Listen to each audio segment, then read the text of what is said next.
we are now in the land of the Guawaino. This was our world. We've lived here undisturbed for thousands of years, I guess. And the crown land that was Indian, that is Indian land, has been given over to the mighty timber barons. So I guess when things get tougher and tougher, like maybe we'll have to start where they log in here. Start another island, like Deer Island and Lyle Island, you know. It seems to be, though, that, all joking aside, that's the only time that we have ever listened to is to occupy these islands. We can talk to them blue in the face, say, my father was born here and my mother was born there, and they just say, so what, you're nothing but a second-class citizen.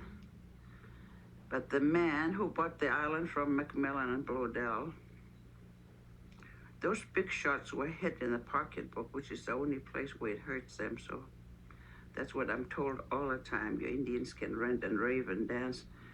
But if you try and take something away from the white man that he paid money for, then you will be listened to. So, and now that I'm talking from where I was born, I would wish I was younger so I could start a revolution. So we could shoot a few of these politicians and get things back to how it was when we were young. Oh, yeah!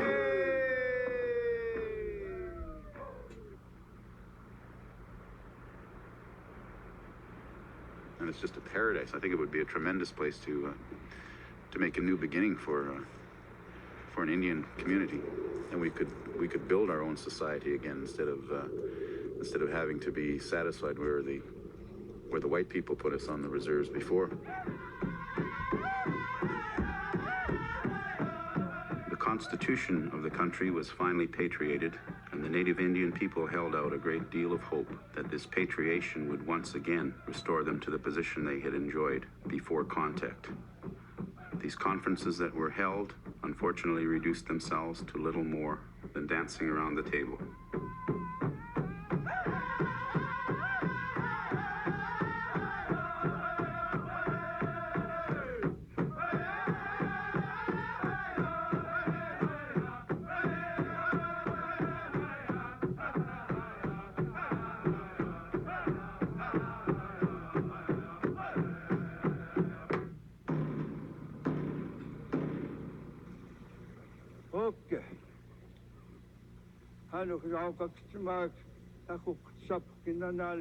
On each side of Chief Many Bears stood the representatives of the 4 Aboriginal groups.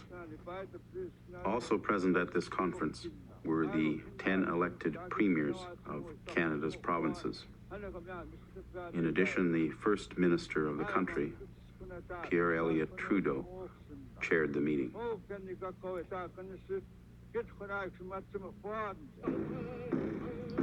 The conference began in the language of prayer and gesture as represented by the peace pipe and respect for one's God, however one may define that. The conference was soon, however, to turn into the language of power and who exercises it. In whatever way the Constitution finally enshrines the territorial rights of the Aboriginal peoples, it must fully take into account the rights of other Canadians. Speaking on behalf of the Canadian government, I reject once again the terms assimilation and extinction as applied to the Aboriginal peoples. I reject them as categorically as the idea of complete independence and absolute sovereignty as a basis for relations between the Aboriginal peoples and all governments within our federation. The peoples we represent look to us to move as quickly as we can along the path to a new consensus, one which all Canadians can share with pride and with dignity. You, Mr. Chairman, and your people have been involved in nation building for some 115 or 116 years. My people from the coast of the province of British Columbia have been involved in nation building for 30,000 years on the same piece of land. You have some 200 years of history on our land. And we have allowed ourselves, unfortunately, to see that 200-year history erased to a large extent. What the Great Spirit put here in this country for us to exercise, our right to our own languages, our own cultures, our own traditions, our own religions, our own relationship to the land, and our own way of doing things. I know that there are people here at this table who are more concerned with protecting the power they have, the jurisdiction they have, than making sure that the lives of Native Indian, Inuit, and Métis people across this country is improved. A change in attitude among all Canadians must solve this problem. And if that change in attitude can begin here at this table and filter out across the country, perhaps then we won't have the problems that we have in this country somewhere down the road. The Native Indian, Métis, and Inuit people of this great land provided the land and the resources that allowed you people to develop. It all belonged to us, and we shared it. And over 200 years, you have caused many problems on our land. And I suggest to you, Mr. Chairman, that you need us again.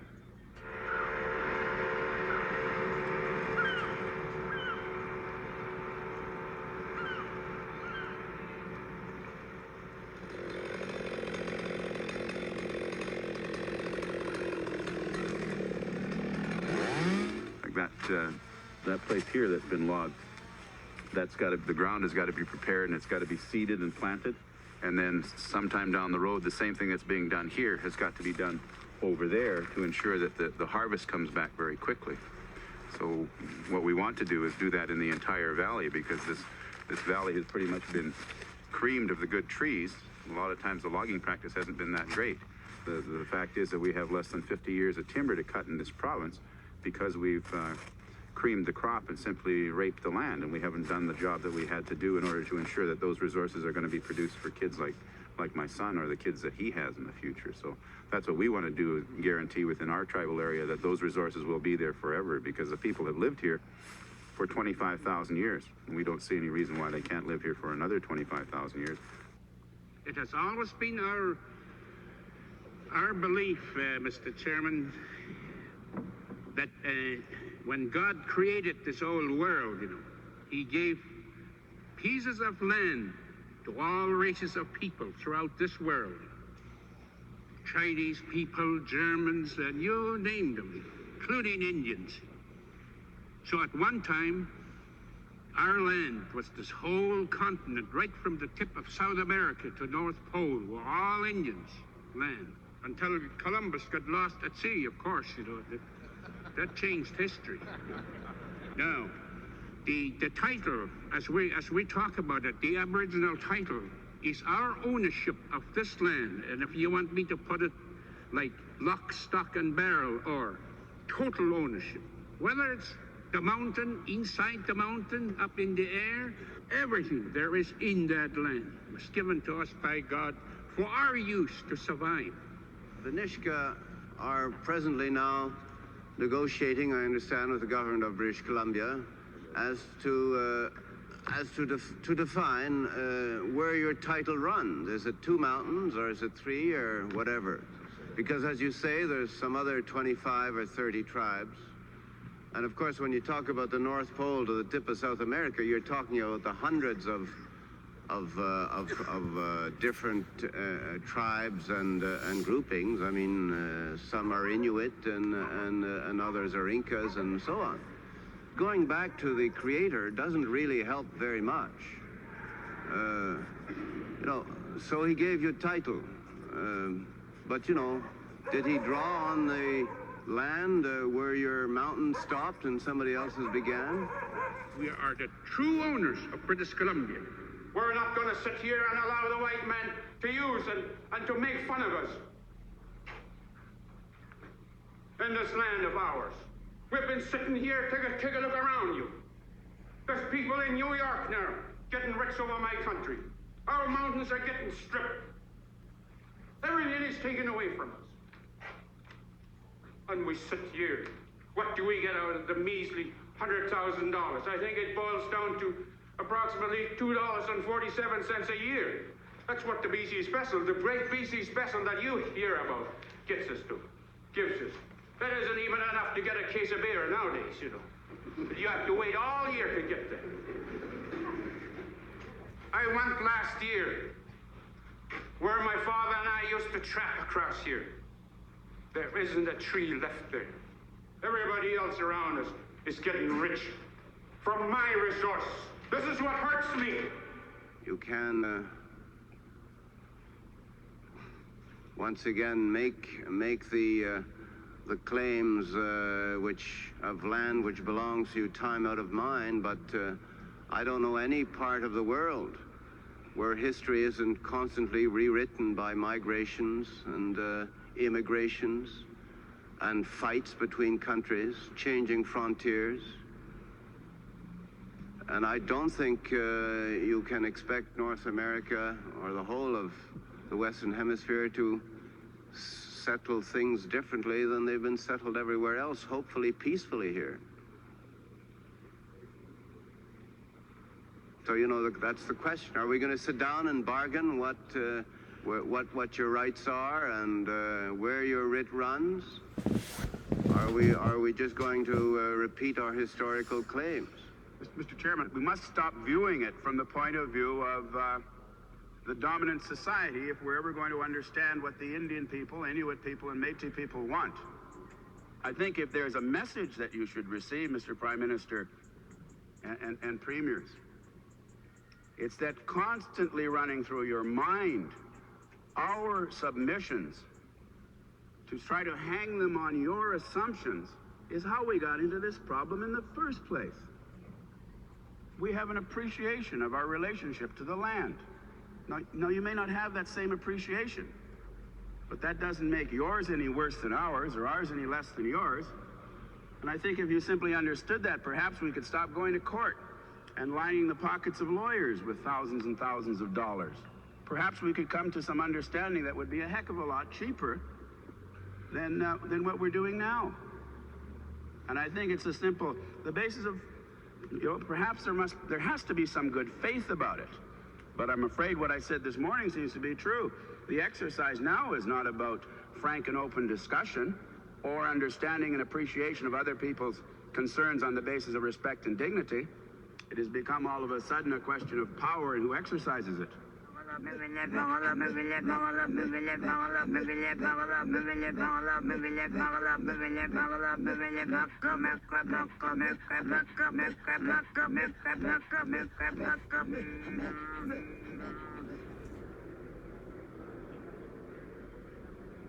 Well, Can you hear are me? you going to pray every morning in public? Yes, sir. Well, then, everybody should pray to his own God, and we will have a moment of meditation. Chief?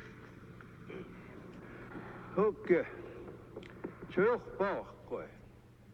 Tjekeskkooi. Kanova kanavan, sitä piavasis kahvist. Akskekekatoks, tahtseippoja. Thy will be done on earth as it is in heaven. Give us this day our daily bread. Forgive us our trespasses, as we forgive those who trespass against us. Lead us not into temptation, but deliver us from evil. Amen. Gloire soit au Père, et au Fils, et au Saint-Esprit, comme il était au commencement, comme il est maintenant, et comme il sera pendant les siècles des siècles, ainsi soit-il.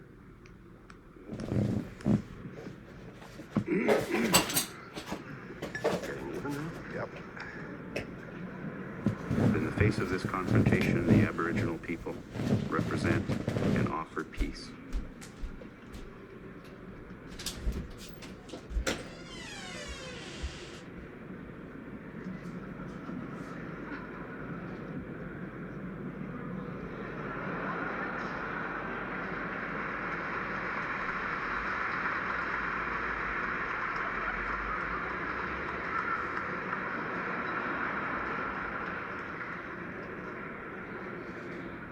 Derrière tout ça, ce qui se Behind all this, what is going on is a political process. This is a political process. C'est un processus politique A political process qui est une that is question de fundamentally a question of power. pouvoir. Il y a un porte-parole. One authorized spokesman for the Aboriginal peoples has already stated, The whole thing is about power. Le pouvoir, ça, power c'est has toujours traditionally been exercé exercised in several classic ways. probablement la Probably the plus most classique, classic example is by the force of arms et puis le pouvoir and by du the nombre. strength of numbers. Par exemple, la For example, dépossession the dispossession of the Métis during the time of Riel was a crime, qui était which was l'abus an abuse of the force of arms, soutenu par backed le up pouvoir by du the nombre. strength of numbers. Alors, qu'est-ce qui reste à un groupe pour atteindre What alternative is left so a group can reach a civilized solution? ça implique It means d'accumuler accumulating enough power, pression, enough ways of exerting pressure, négocier, so they can negotiate as equals. That's fundamental.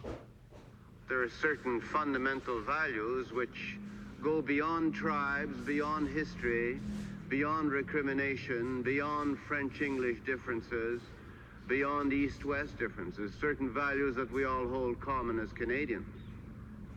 And I assume that since you're sitting at this table, you assume those values to be common too, to you.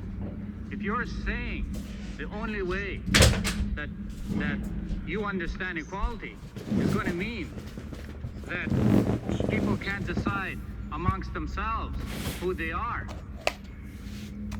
I mean, that is totally unfair. I mean, this country decides the qualifications of citizenship, etc. I mean, we would not be talking about working out the qualifications necessarily of citizenship, but we would work out who our people are. I'm not sure what you mean, Mr. Erasmus, by saying that you will decide who belongs to the Dini nation. I would have thought that it's each individual to know whether he belongs or not. And I don't think you're suggesting that you will compel people in any way to belong or not to belong. I mean, don't throw this back on us. We didn't write the Indian Act. You didn't write the Indian Act, we didn't write the Indian Act. I propose to abolish the Indian Act. Your people refused. The abolition of the Indian Act appeared as a good thing, but in reality it was the government's policy to integrate Native Indian people into Canadian society, thus eliminating the so-called Indian problem. In 50 years from now, in what way will you be integrated? I don't say assimilated, I say integrated into the Canadian nation. Okay, I don't think we can get much worse off than we are today. If you try to understand that people in the North in particular, where we have a part education system that takes and forces our children into the schools till they're in grade 8, and then they're sent out of the schools because there's no money left. So what has happened then, the parents have not had the time to teach them the customs of trapping, hunting, and fishing. Then they are taken away from that family, and when they finish this school up to grade 8 or become 15 years old, then the white man no longer wants any responsibility for them. So they're left in limbo where there's no value to their own communities and no value to the white community. And as a result, you got people who are just getting ready for the welfare system. Would pockets Back in the early 60s, when my parents were the part of the first wave of Indian and Métis to come to the city, this is one of the 12 schools that I went to. Back then, I was maybe 1 out of 1% were Indian at this school. Now it's as high as 50% and it's growing. A lot of these kids aren't learning anything about their culture. Things are much the same as they were when I went to school. I mean, they'll learn a little bit about, a little bit about Indian art.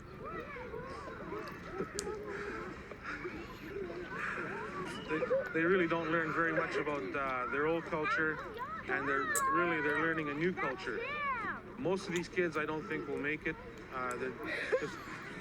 The odds are against them making it. And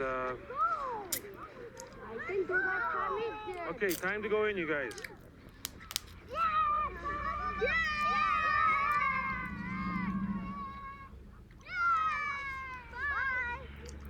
These kids here are can be Chippewayan, they can be Cree, they can be Ojibwe, Dakota, and Métis.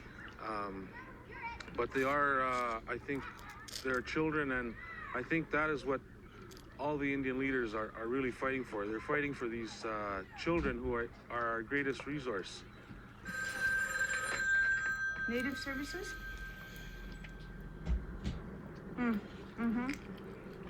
We were talking to the doctor, and she's on standby right now for surgery. We'll be calling you. We'd like you to come in and visit her anyway, because she does need some emotional support, and she does get lonely in the hospital. So I would appreciate it if you'd come in and see her. Okay. We primarily do interpreting for people who don't speak the English language. And we're dealing with families who are in a crisis situation. Their loved one is diagnosed as terminal, and the prognosis is not good. That is very difficult.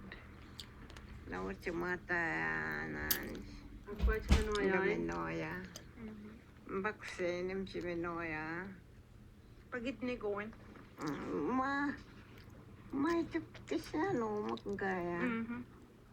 One of my beliefs is to go back to our own people, and so we've had contact with medicine men to come into an institution, but sometimes that's very difficult because the institution believes in they have their own discipline and their own philosophies and their own beliefs.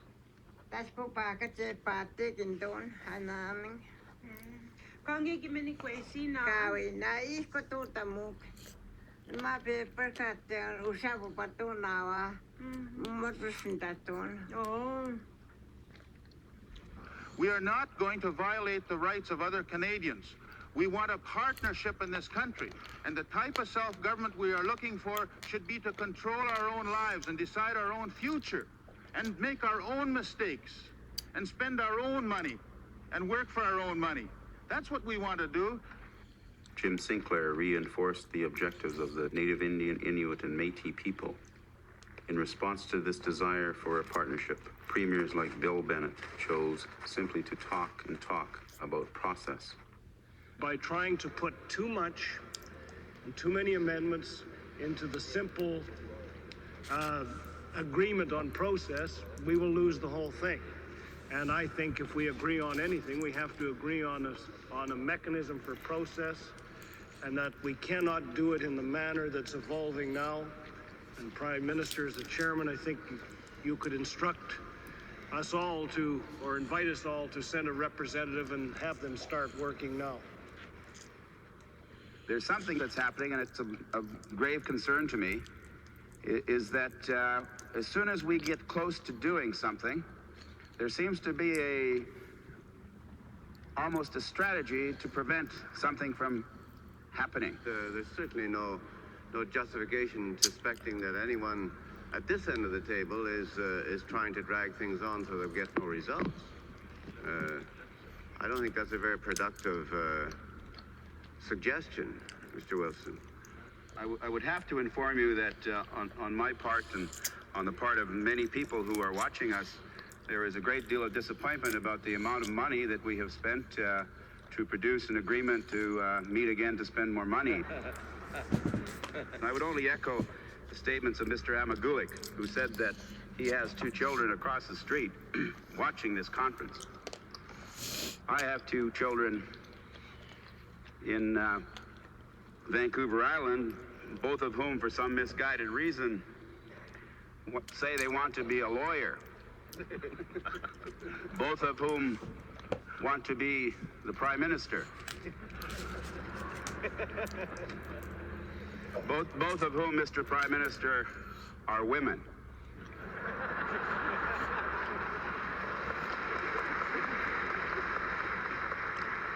Tell them I'll stick around till they're ready.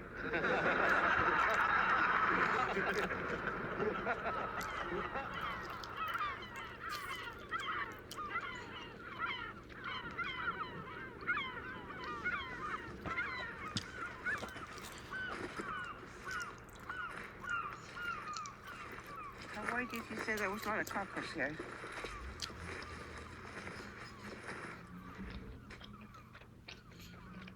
I can't ever remember the people in Village Island dying away from a plague, famine. We never had famine in the olden days because our food was in the sea.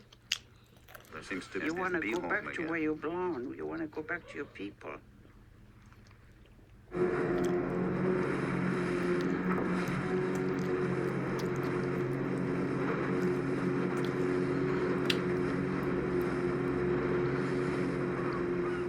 That's really upsetting how the first white man came around and took all these lands away from our ancestors.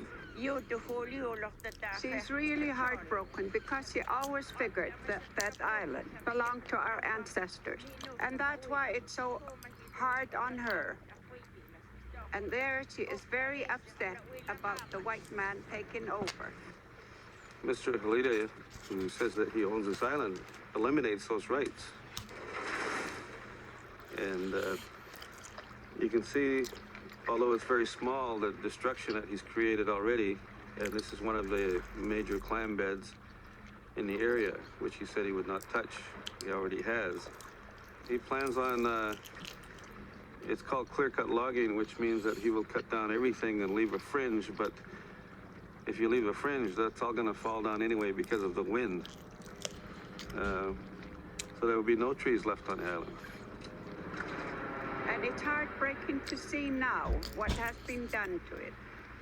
Destruction. They always seem to ruin beautiful places. And it's the only island that we're trying to claim, that we are fighting for.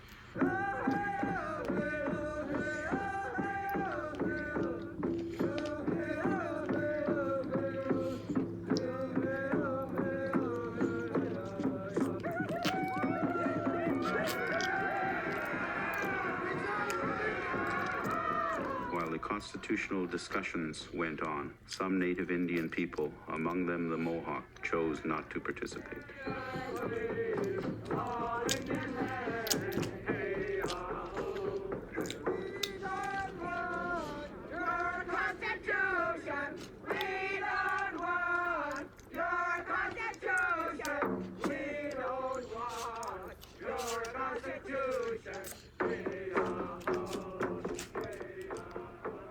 Mr. Prime Minister, you have seen another group of Indian people from west coast of Vancouver Island, people that fed on whales, survived on the clams, survived on the trees that surrounded them.